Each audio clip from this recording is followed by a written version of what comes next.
व्यक्ति के ज्ञान के साथ साथ उसके कर्म को भी महत्व दिया गया है। अच्छा ज्ञान होना तो अच्छी बात है, लेकिन वह आचरण में नहीं है तो वो भी बेकार है। इसी बात को बहुत ही रोचक तरीके से इस कहानी में डाला गया है। सुनिए कहानी दीदी स्टोरी बॉक्स में। ये कहानी है 4 औरतों की और उनके बेटों की। जब वो पानी भरने कुएं में जाती हैं और पानी भरने के बाद वो थोड़ा सुस्ता कर बैठ जाती हैं और बातें करने लगती हैं। बातों ही बातों में परिवार की बात भी निकल आती है। तभी उसमें से एक औरत अपने बेटे के बारे में कहती है, मेरे बेटे का गला तो बहुत ही मधुर है। माँ सरस्वती वास करती है उसके गले में। जब भी गाना गाता है कोयल मैना सब चुप हो जाती हैं। सब उसके गाने में जब वो गाना गाता है तो खो जाते हैं। यह बात सुन के दूसरी औरत का भी मन हुआ कि वह भी कुछ कहे।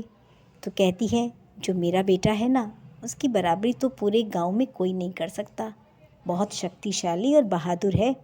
बड़े बड़े बहादुरों को भी पछाड़ देता है। वह तो आजकल का भीम है। सब उसे गांव का भीम कहते हैं। तीसरी औरत कहती है, मेरा बेटा तो साक्षात बृहस्पति का अवतार है।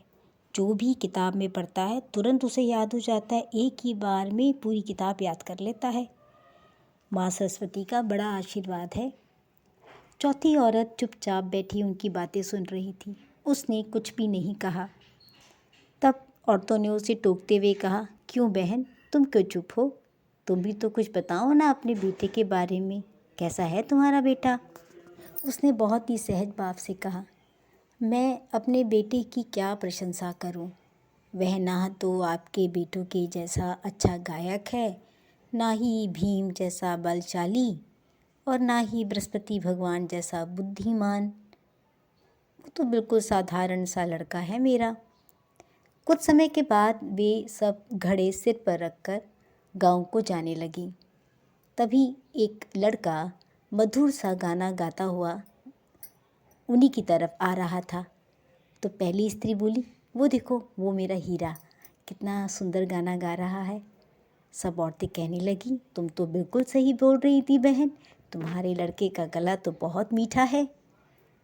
फिर थोड़ा सा आगे चली तो एक और लड़का आता दिखाई दिया। लंबा चौड़ा, सच में बलशाली लग रहा था। तभी एक औरत ने कहा, कहीं वो तो तुम्हारा भीम नहीं है? सच में भीम जैसा दिखता है।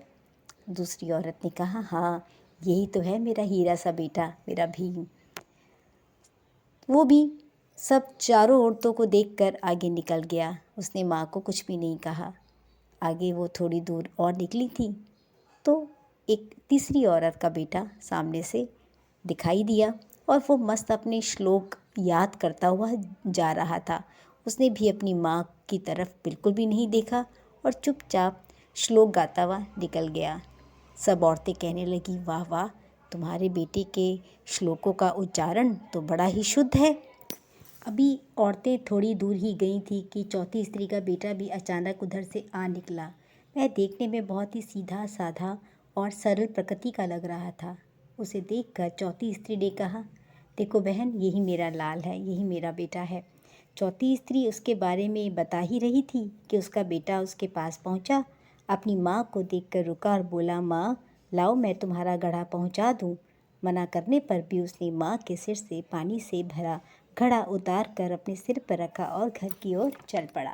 तीनों औरतें बहुत ही आश्चर्य से चौथी स्त्री के बेटे को देखती रहीं। एक वृद्ध महिला ने कहा, जो कि बहुत देर से इनकी बातों को सुन रही थी, पास आकर बोली, देखती क्या हो, यही है सच्चा हीरा।